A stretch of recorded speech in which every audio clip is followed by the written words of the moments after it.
Silence, wench, for there is new Weezer upon us, and I know my sacred duty. Yes, hello everybody, welcome back to the A-Side. I'm your host, Riley, and today is our first review of a new album to come out in 2021. Yay! But it's a very special occasion because one of my all-time favorite bands, if you can't tell, you probably know me from Twitter, so you know I love this band. It's Weezer with their newest album, OK Human, and I'm surprised this album actually came out after all this time. Um, and it was never delayed. Rivers was like, it's coming out, and it came out. Well, I guess it wasn't Rivers; it was more the band's promotion. But that's besides the point. And it's really good too. And I'm gonna be trying to take this with not an open mind per se, but look at this album very fairly. I'm not going to just gush over everything for the pure fact that it's a Weezer. I have my opinions, but I'm also not going to be harsh on this band because I hold them to a higher degree of quality because I'm such a fan. If I did, there'd be a lot of albums I like that I wouldn't.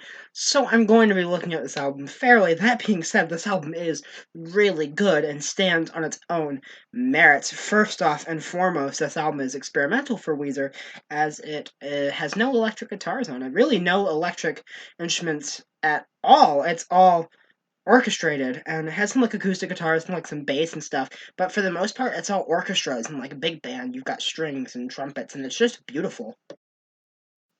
I'm just saying this as a blanket statement now because I don't want to have to mention it in every single track and sound like a broken record. The instrumentation on this album is beautiful. The strings just sound great, and all the other instruments, like trumpets and such, clarinets, flutes, they all sound just amazing throughout this entirety of the album. The production, as well, is just really great, being produced by the same person who produced the White Album, Jake Sinclair. Um, and yes, this album is beautiful throughout. Pretty much every track is just very pretty, and almost everyone agrees with me. And that makes me so happy that the general population loves this album so much, because Weezer's been trying to experiment for years now. Albums like Pacific Daydream and the Black Album. And they haven't really been received very well. So it makes me happy that Weezer are finally experimenting and people are enjoying it and accepting it, because this album does work really well, and I think it really fits this band. Um, of course, comparisons to OK Computer aren't really there. I mentioned in a tweet that it should have been named like Weezer Sounds or Sergeant Rivers' Lonely Memes Club Band, because it sounds closer to those albums rather than OK Computer, but that's not a criticism because this album is genuinely really beautiful. But I think really what makes this album good is the lyrics throughout the entirety of this album and the emotions. This is Weezer's most personal album, probably since Pinkerton, and their saddest in a long time too. And of course, that's what Weezer fans like. I feel like this album has that Weezer sadness that only Rivers and the guys could bring forward. The sadness and the feelings that make songs like Butterfly or The World Has Turned and Left Me Here is so great. You just get that classic Weezer sadness that we all know and love. And it also gives me that feeling of Rivers sitting on the edge of his bed, pouring out his heart into his lyrics, like I mentioned, The World Has Turned and Left Me Here, or Only in Dreams. It's a great example. And that's what I get. I get that similar feeling as I do off the best cuts of Blue and Pinkerton, that kind of sadness, like I said, Rivers sitting at the edge of his bed. And I think the best example of this, and also my favorite track on the album, is Dead Roses. Now, this song is sad, and it's dark, and it's probably the saddest and most Pinkerton-y Weezer has sounded since Pinkerton, at least lyrically. I mean, listen to these lyrics. Turn the key and step into the blackness. Lamplight falls and casts a laughing phantom. I imagine your smile and the life that we could share. With the last of my steps, I see the truth lying there. Dead roses at the bottom of an oubliette. Where they beat you till you beg to live, you are mine and you were always mine. Now I'm crying over dead roses. I could never let them go. And of course, sonically, the song backs up the darkness too.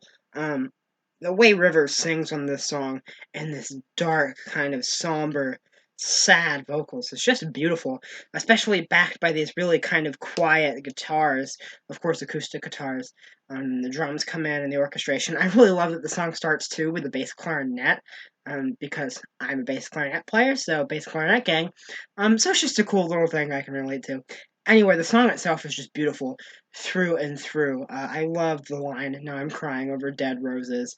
Um, and I think Rivers just sounds beautiful in the song. Everything about the song is beautiful in the darkest way possible, and it's the darkest and saddest Weezer sounded in a long time, and that's a great thing. And Dead Roses is probably my favorite track on the album, and I just think it sounds so much darker and sadder too than the rest of the songs on the album. I mean, even some of the other saddest tracks, like Bird with a Broken Wing or Numbers, the orchestration is still kind of not happy, but a little sunnier. This song just sounds really dark through and through. It almost reminds you of Jacked Up off the White album, and a lot of people have pointed out how it's kind of a sequel to Jacked Up because you've got Why Do All My Flowers Always Die to Now I'm Crying Over Dead Roses. And I think they do work because they both kind of have this really dark feeling. Even when other songs in White were sad, like Endless Bummer, they were still a lot sunnier than a song like Jacked Up. You have that here as well, with Dead Roses being much darker sounding and a little more vibe heavy than some of the other even sadder songs on the album. One I mentioned was Numbers, which a lot of people have pointed to as being the best song on the album. I disagree. Like I said, I think Dead Roses is the best song on the album, but that being said, Numbers is pretty damn good. I pretty much ascended the first time I heard this song. Rivers, once again, his vocals just sound amazing here, especially on the hook, and I love the chorus on this song. The line, "I hear the sadness in your laughter," for some reason, is just a dagger through my heart. It gets me every time. It makes me feel so much, and it's great, especially, like I said, Rivers hitting that super high falsetto note. And I know I said I wouldn't keep repeating the fact that the instrumentation sounds beautiful. The instrumentation sounds beautiful, but the instrumentation here really does sound beautiful, specifically in the drums, throughout this entire album, but specifically on this song. Pat's drumming, happy birthday, Pat, by the way, I'm recording this on his birthday, are just so crisp sounding and really help propel this song forward. And when they kick in, it's just a great moment that you really feel in the song. So, yes, Numbers is beautiful, and the song kind of talks about comparing yourself to everyone else and not feeling good enough. And how there's always a number that's making you feel bad about yourself, whether it's you're not getting enough likes on Instagram, you're not tall enough, you're too heavy, you're too light, whatever it is. And that's just, I think, a pretty relatable message, and I think the song is done very well. Um, and it's just beautiful. Like I said, Rivers' lyrics, the instrumentation, the message, the lyrics. I said lyrics twice. I meant to say vocals the first time, but you don't need to know that. Just an overall very beautiful song. The other song I want to mention in this little section of the really kind of sad, Pinkerton-esque, kind of has that classic Weezer sadness, is Bird with a Broken Wing, specifically on the chorus, which is just an amazing chorus. I'm just a bird with a broken wing, but I still have a song to sing. I'm right where I'm supposed to be, which is just a beautiful sentiment. Once again, kind of like, I'm down, maybe not measuring up to everyone else, but I'm where I'm supposed to be. I'm what I'm supposed to do. I'm gonna soldier on, no matter what's going on wrong in my life. And I think that's, like I said, beautiful. And of course, the chorus of that song, once again, is just soaring and beautiful. Now, yes, a lot of this album is kind of really sad and dark in places, and like I said, it's very personal to Rivers. There's a lot of his emotions and feelings. It's one of the first albums in years he's written all by himself, completely, his kind of work and thoughts on paper, and you get that a lot throughout a lot of these songs. It's not always a good thing, though. We've got the song Screens here, which is kind of Rivers' take on modern technology, and how it's kind of taking over the world and such.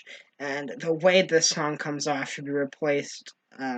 Rename the album OK Boomer instead of OK Human. The song is cringe as hell. I'm not gonna lie. Lyrically, it loses me a lot on the song, especially the hook that everyone stares at their screens. Sounds like an old grandfather sitting in a yelling at a cloud, "You darn kids and your screens!" It's very cringe, I'm gonna be honest, and most of the song is, "Now the real world is dying," is just not a good line, and like I said, it's cringe, it is. I use the word cringe, and I know it sounds stupid and ironic, but it's not. The song's pretty bad, I'm not gonna lie. Um, and I think the timing of this song is even worse, considering in this current pandemic, there's not much else we can do besides be on our screens. He talks about how his daughter wastes 8 hours on her phone looking at memes, but we're stuck in the house all day. There's nothing else to do besides scroll through Reddit. And also, I want to mention it's pretty ironic because a lot of Weezer's fandom comes from the internet, and most of their love and recognition comes from the internet and online communities. I should know, I'm a part of them. Take a look at Pinkerton, which was pretty much hated by a lot of people at first. It's considered a classic now, but it didn't gain that overnight. It became a cult classic among lots of internet communities first. And I just think that's something he felt to take into consideration when he made the song, is that he's kind of calling out and attacking the people who made him what he is. And it's not the worst song Weezer's ever made. It's no Can't Stop Partying. The instrumentation is still great here, but I thought I should mention it. And not every song on this album is sad. We've got Here Comes the Rain, which is preceded by a 24-second intro. Now, I don't like this song. I really can't stand it. I would say it's the worst song on the album. It's really sunny and happy and fun and bubbly, but it sounds like a really shitty gospel song. Here comes the rain. Um, it annoys the hell out of me. After this video, I'll probably never listen to it again, unless maybe on vinyl. Here Comes the Rain's a skip for me. Like I said, it just sounds so cheesy. It sounds like a bad gospel song. Cheesy, over the top, overblown. I don't like it. But you know what? I like every other song on this album. Playing my piano, while being a little forgettable, is still really good, especially that kind of middle part where Rivers kind of goes on his piano and like proclaims, "Now I'm playing my piano," and make it the ooh part is really nice. Um, and some of the lyrics, yeah, are a little dumb, like Kim Jong could blow up my whole city and I wouldn't even notice. But that's Weezer for you. They've always been, you know, oddly specific in so many places. I mean, we all love Thank God for Girls, and that has a lot of dumb, oddly specific lyrics. But that's what makes that song so good, and that's what makes me love Weezer so much. I love the dumb, nerdy, specific things he throws in the songs. Um, Mirror Image made Fantano cry while reacting to it. Well, I don't think it's quite that good. It's a nice little 1 minute ballad. I fuck with it. I like Mirror Image. Um, Liberated Tower Pits is a really fun closer. I'm a big fan of it. And Alu Gobi, while I think some of the vocals and vocal melodies are a little rough, it is a very good song and still very enjoyable. Now, I left my other two favorites besides the first three I mentioned for the end of this video. All My Favorite Songs and Grapes of Wrath. Now, All My Favorite Songs was the first taste we got of OK Human a few weeks ago. It was the lead single. And I think it perfectly kind of showed what we're about to get. It's a little sunnier than some of the tracks on this album, but not quite as sunny and cheesy as Here Comes the Rain. I think it strikes a perfect balance. Of course, like I said, it's just beautiful. The lyrics, a lot of people said were dumb, but I disagree. I think that's a pretty unfair criticism. I think this song is brilliant lyrically because it describes the cynicism that comes with depression on such a baseline, simple level. Everything that feels good is bad, bad, bad. It sounds dumb, but it is how you feel when you're in that mindset. Um, the things that used to make you feel good don't anymore. The people, you know, who are your favorite people, who are friends, who are supposed to make you happy, just start pissing you off and making you angry. They make you so mad because that's what happens when you get really depressed. You get really irritable. You get really cynical. You don't enjoy things anymore. All your favorite songs are slow and sad because happy songs don't resonate with you. All your favorite songs are slow and sad because that's how you feel. You feel slow and sad. And sure, it's simple, but like I said, it's the baseline of what that feeling is like. It's the feeling of sadness and cynicism and depression put through a lens of just being so simple and so easy to digest that you can relate to it and feel it without being so complicated. Sure, there are some beautiful, amazing songs about like depression and cynicism. I mean, take a look at Modest Mouse's "The Lonesome Crowded West" that are so intricate and deep. But all my favorite songs is at a baseline so easy that anyone can listen to it and digest it and think about it, and I think that's amazing. Of course, the chorus is great, and musically the song's amazing, and it's pretty poppy. It's the poppiest song on the album, probably. Well, maybe. Um, and I think the trumpets sound amazing near the end. The orchestration sounds great, and overall, I think it was just an amazing way to introduce the world to the idea of OK Human and bring you into what Rivers was thinking at the time. I think it's a really great album opener. The other song I want to talk about is Grapes of Wrath, which is a song about escaping your everyday problems by listening to classic literature on audiobook, which is so weird and so nerdy and so specific that only Rivers Cuomo could write it. It's so Weezer. It's something only Weezer could write, and I love it for that. It's amazing, especially because I'm someone who does really enjoy classic literature. Although my favorite book of all time, my favorite piece of classic literature, The Great Gatsby, I don't think is mentioned in this song.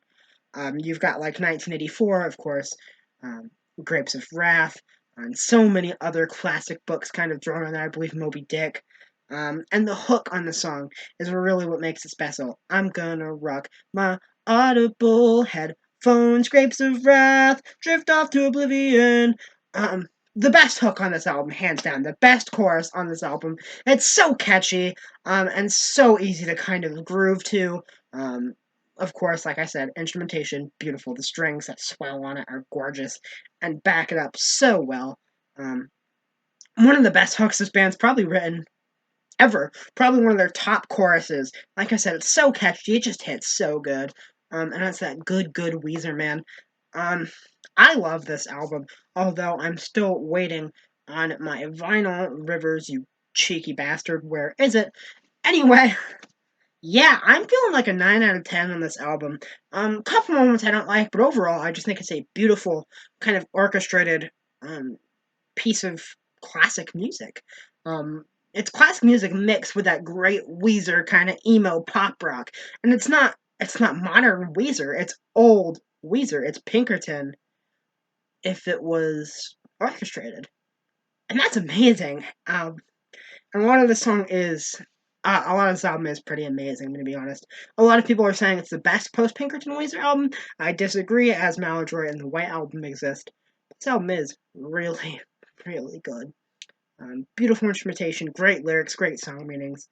Um, like I said, my favorites: Dead Roses, all my favorite songs, Grapes of Wrath, Numbers, and Bird with a Broken Wing are my favorite songs on this album. All my favorite songs. And most of them are slow and sad.